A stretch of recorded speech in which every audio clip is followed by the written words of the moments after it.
Hello. Welcome to the Bore You to Sleep podcast. The podcast that will hopefully help you get to sleep.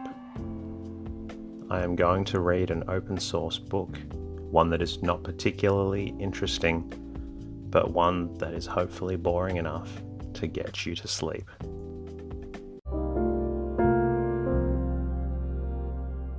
Tonight's readings are going to come from Alice in Wonderland, written by Lewis Carroll and published in 1871. For those that are new to the Bore You to Sleep podcast, welcome. The podcast is designed for you to listen to as you go to sleep. I'll read you a bedtime story that will play in the background as a distraction and help you fall asleep. I really enjoy bringing out episodes to the listeners and everyone because it helps people get a good night's sleep everywhere. The show is free of charge. The only cost is that I ask you to please tell a friend who might also need a good night's rest, subscribe to the show, and leave a comment and rating, as it helps me to reach more people that might need a good night's sleep. In the meantime, you're welcome to also say hello at boreyoutosleep.com. Now sit back or lie back and enjoy the readings.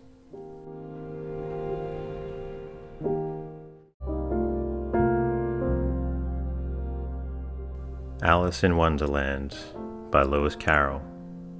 Chapter 1. Down the Rabbit Hole. Alice was beginning to get very tired of sitting by her sister on the bank and having nothing to do. Once or twice she had peeped into the book her sister was reading, but it had no pictures or conversations in it. And what is the use of a book, thought Alice, without pictures or conversations?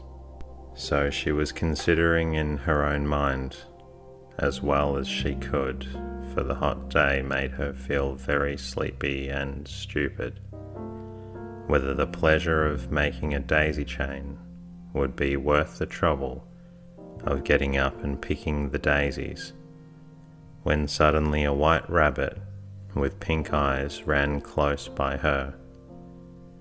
There was nothing so very remarkable in that, nor did Alice think it so very much out of the way to hear the rabbit say to itself, oh dear, I shall be late." When she thought it over afterwards, it occurred to her that she ought to have wondered at this, but at the time it all seemed quite natural. But when the rabbit actually took a watch out of its waistcoat pocket and looked at it, and then hurried on, Alice started to her feet, for it flashed across her mind that she had never before seen a rabbit with either a waistcoat pocket or a watch to take out of it, and burning with curiosity, she ran across the field after it, and fortunately was just in time to see it pop down a large rabbit hole under the hedge. In another moment down went Alice after it, never once considering how in the world she was going to get out again. The rabbit hole went straight on like a tunnel for some way, and then dipped suddenly down, so suddenly that Alice had not a moment to think about stopping herself before she found herself falling down a very deep well. Either the well was very deep, or she fell very slowly, for she had plenty of time as she went down to look about her and to wonder what was going to happen next. First she tried to look down and make out what was she going to, but it was too dark to see anything. Then she looked at the sides of the well, and noticed that they were filled with cupboards and bookshelves. Here and there she saw maps and pictures hung upon pegs. She took down a jar from one of the shelves as she passed. It was labelled orange marmalade, but to her great disappointment, it was empty. She did not like to drop the jar for fear of killing somebody, so she managed to put it onto one of the cupboards as she fell past it. Well, thought Alice to herself, after such a fall as this, I shall think nothing of tumbling downstairs. How brave they'll all think me at home. Why, I wouldn't say anything about it, even if I fell off the top of the house, which was very likely true. Down, down, down. Would the fall never come to an end? I wonder how many miles I've fallen by this time, she said aloud. I must be getting somewhere near the centre of the earth. Let me see. That would be 4,000 miles down, I think. For you see, Alice had learnt several things of this sort in her lessons in the schoolroom, and though this was not a very good opportunity for showing off her knowledge, as there was no one to listen to her, still it was good practice to say it over. Yes, that's about the right distance. But then I wonder what latitude or longitude I've got to go. Alice had no idea what latitude was, or longitude either, but thought they were nice grand words to say. Presently she began again, I wonder if I shall fall through the earth. How funny it'll seem to come out among the people that walk with their heads downward. The antipathies, I think. She was rather glad there was no one listening this time, as it didn't sound at all the right word. But I shall have to ask them what the name of this country is, you know. Please, ma'am, is this New Zealand or Australia? And she tried to curtsy as she spoke. Fancy curtsying as you're falling through the air. Do you think you could manage it? And what an ignorant little girl she'll think me for asking. No, it'll never do to ask. Perhaps I shall see it written up somewhere. Down, down, down. There was nothing else to do. So Alice soon began talking again.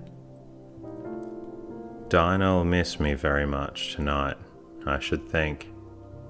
Dinah was the cat. I hope they'll remember her saucer of milk at tea time. Dinah, my dear, I wish you were down here with me. There are no mice in the air, I'm afraid, but you might catch a bat, and that's very like a mouse, you know. But do cats eat bats, I wonder? And here Alice began to get rather sleepy, and went on saying to herself, in a dreamy sort of way, do cats eat bats?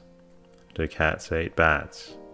And sometimes, do cats eat bats? For you see, as she couldn't answer either question, it didn't matter which way she put it.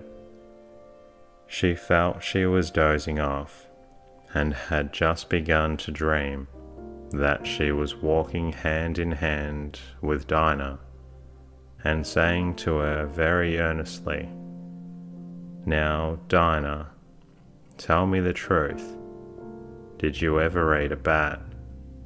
When suddenly, thump, thump, down she came upon a heap of sticks and dry leaves, and the fall was over. Alice was not a bit hurt, and she jumped onto her feet in a moment. She looked up, but it was all dark overhead. Before her was another long passage, and the white rabbit was still in sight, hurrying down the passage. There was not a moment to be lost. Away went Alice like the wind, and was just in time to hear it say, as it turned a corner, "Oh, my ears and whiskers, how late it's getting." She was close behind it when she turned the corner, but the rabbit was no longer to be seen. She found herself in a long, low hall, which was lit up by a row of lamps hanging from the roof. There were doors all around the hall, but they were all locked. And when Alice had been all the way down one side and up the other, trying every door, she walked sadly down the middle, wondering how she was ever to get out again. Suddenly she came upon a three-legged table, all made of solid glass. There was nothing on it except a tiny golden key, and Alice's first thought was that it might belong to one of the doors of the hall. But, alas, either the locks were too large or the key was too small. But at any rate, it would not open any of them. However, on the second time round, she came upon a low curtain she had not noticed before, and behind it was a little door about 15 inches high. She tried the little golden key in the lock, and to her great delight, it fitted.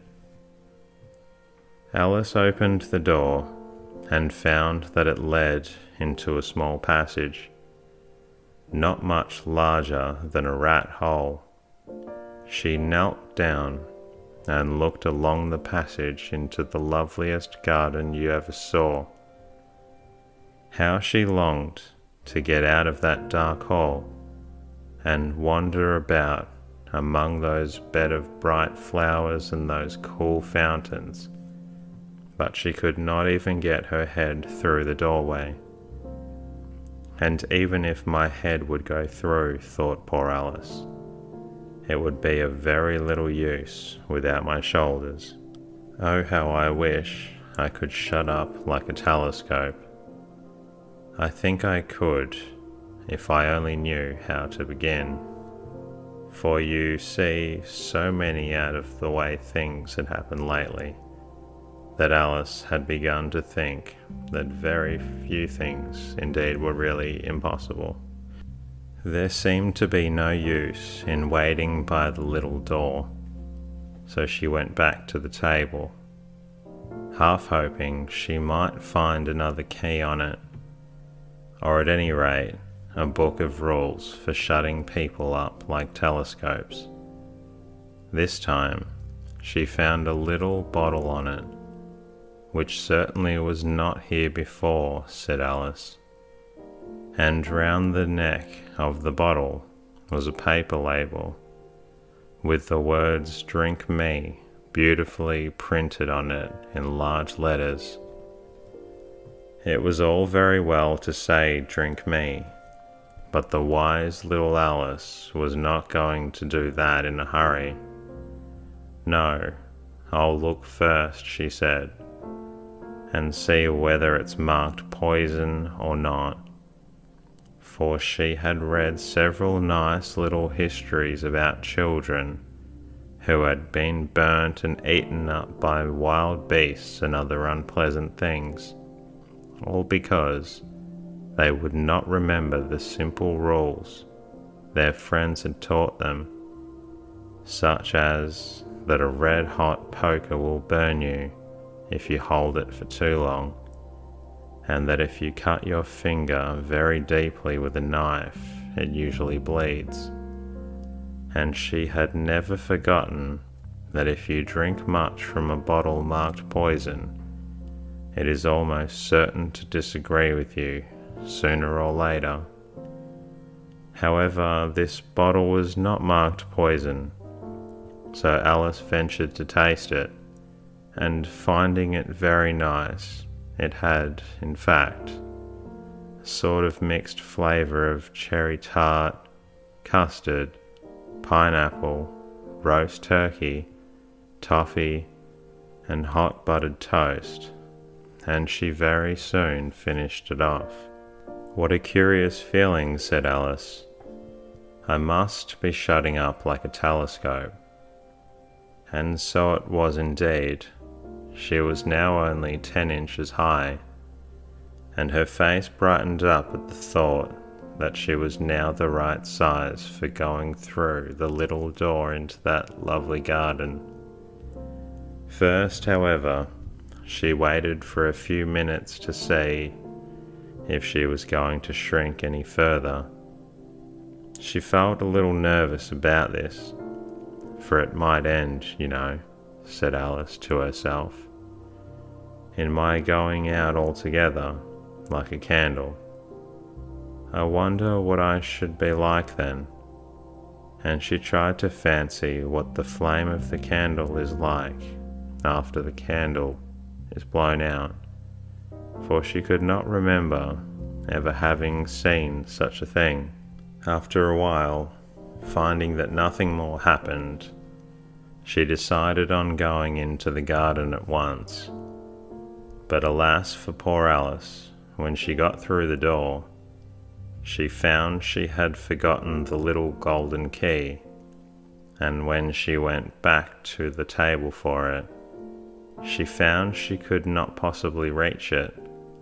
She could see it quite plainly through the glass, and she tried her best to climb up on one of the legs. But it was too slippery, and when she had tired herself out with trying, the poor little thing sat down and cried. "Come on, there's no use crying like that," said Alice to herself. "I advise you to leave off this minute."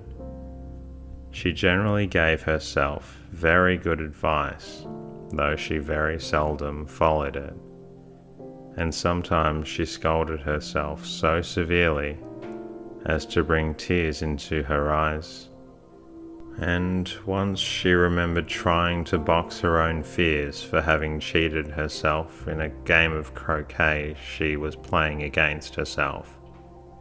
For this curious child was very fond of pretending to be two people. But it's no use now, thought poor Alice, to pretend to be two people. Why, there's hardly enough of me left to make one respectable person. Soon her eye fell on a little glass box that was lying under the table. She opened it and found in it a very small cake on which the words "Eat me" were beautifully marked in currants. "Well, I'll eat it," said Alice, "and if it makes me grow larger, I can reach the key. And if it makes me grow smaller, I can creep under the door. So either way, I'll get into the garden, and I don't care what happens." She ate a little bit and said anxiously to herself, "Which way? Which way?" holding her hand on the top of her head to feel which way it was growing, and she was quite surprised to find she remained the same size. To be sure, this generally happens when one eats cake. But Alice had got so much into the way of expecting nothing but out of the way things to happen, that it seemed quite dull and stupid for life to go on in the common way. So she set to work and very soon finished off the cake. Chapter 2. The Pool of Tears. Curiouser, curiouser, cried Alice. She was so much surprised that for the moment she quite forgot how to speak good English. Now I'm opening out like the largest telescope that ever was. Goodbye, feet. For when she looked down at her feet, they seemed to be almost out of sight. They were getting so far off. Oh, my little poor feet. I wonder who will put on your shoes and stockings for you now, dears. I'm sure I shan't be able. I shall be a great deal too far off to trouble myself about you. You must manage the best way you can. But I must be kind to them, thought Alice. Or perhaps they won't walk the way I want to go. Let me see. I'll give them a new pair of boots every Christmas. And she went on planning to herself how she would manage it. They must go by the carrier, she thought, and how funny it'll seem sending presents to one's own feet, and how odd the directions will look. Oh dear, what nonsense I'm talking. Just then her head struck against the roof of the hall. In fact, she was now more than 9 feet high, and she at once took up the little golden key and hurried off the garden door. Poor Alice! It was as much as she could do, lying down on one side to look through into the garden with one eye, but to get through was more hopeless than ever. She sat down and began to cry again. You ought to be ashamed of yourself, said Alice. A great girl like you. She might well say this, to go on crying in this way. Stop this moment, I tell you. But she went on all the same, shedding gallons of tears until there was a large pool all around her, about 4 inches deep and reaching half down the hall. After a time, she heard a little pattering of feet in the distance, and she hastily dried her eyes to see what was coming. It was the White Rabbit returning, splendidly dressed with a pair of white kid gloves in one hand and a large fan in the other. He came trotting along in a great hurry, muttering to himself as he came, "Oh, the Duchess, oh, won't she be savage if I kept her waiting?" Alice felt so desperate that she was ready to ask help of anyone.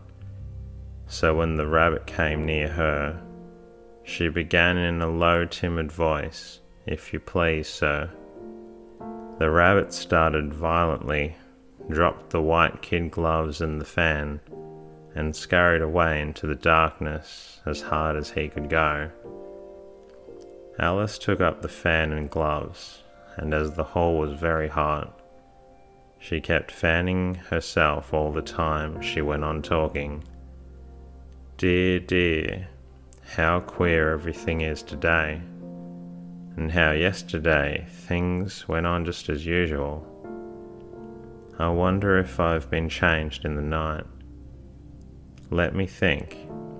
Was I the same when I got up this morning? I almost think I can remember feeling a little different.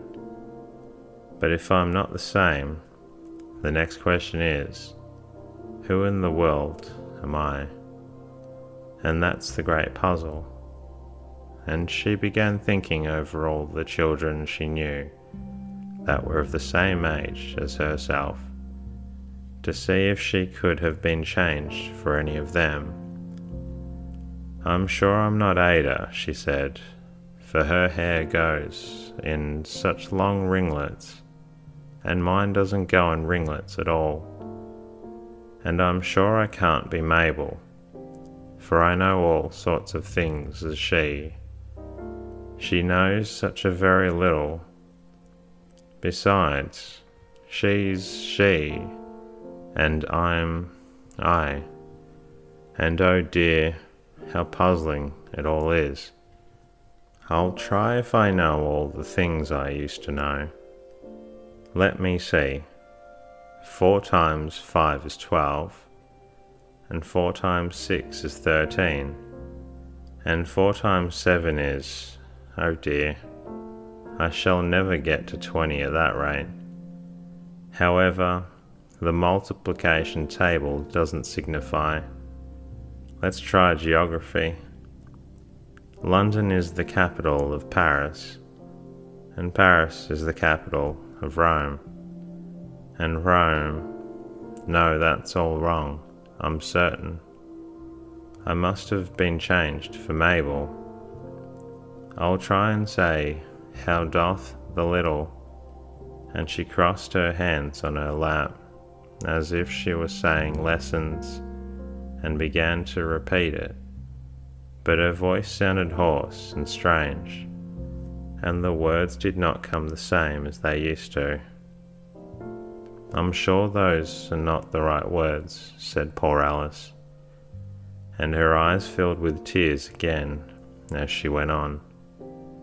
I must be Mabel, after all, and I shall have to go and live in that poky little house, and have next to no toys to play with, ever so many lessons to learn. No, I've made up my mind about it. If I'm Mabel, I'll stay down here. It'll be no use their putting their heads down and saying, come up again, dear. I shall only look up and say, who am I then? Tell me that first, and then, if I like being that person, I'll come up. If not, I'll stay down here till I'm somebody else. But oh dear, cried Alice, with such a sudden burst of tears, I do wish they would put their heads down. I am so very tired of being here all alone. As she said this, she looked down at her hands, and was surprised to see that she had put on one of the rabbit's little white kid gloves while she was talking. How can I have done that, she thought. I must be growing small again. She got up and went to the table to measure herself, and found that as nearly as she could guess, she was now about 2 feet high, and was going on shrinking rapidly. She soon found out that the cause of this was the fan she was holding, and she dropped it hastily, just in time to avoid shrinking away altogether. That was a narrow escape, said Alice, a good deal frightened as the sudden change, but very glad to find herself still in existence. And now for the garden. And she ran with all speed back to the little door. But alas, the little door was shut again, and the little golden key was lying on the glass table as before.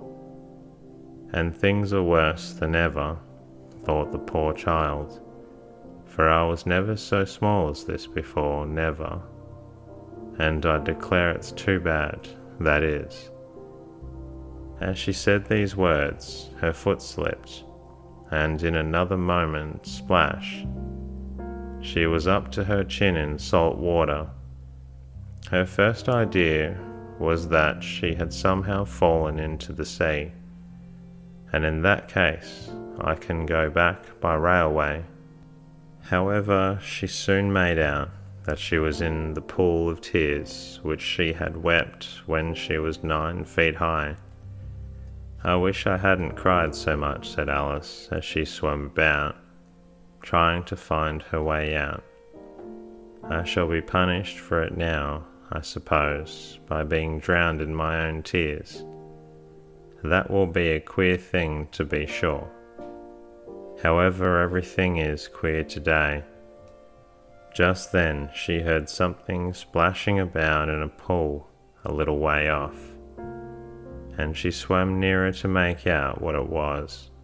At first, she thought it was a walrus or hippopotamus, but then she remembered how small she was now, and she soon made out that it was only a mouse that had slipped in like herself.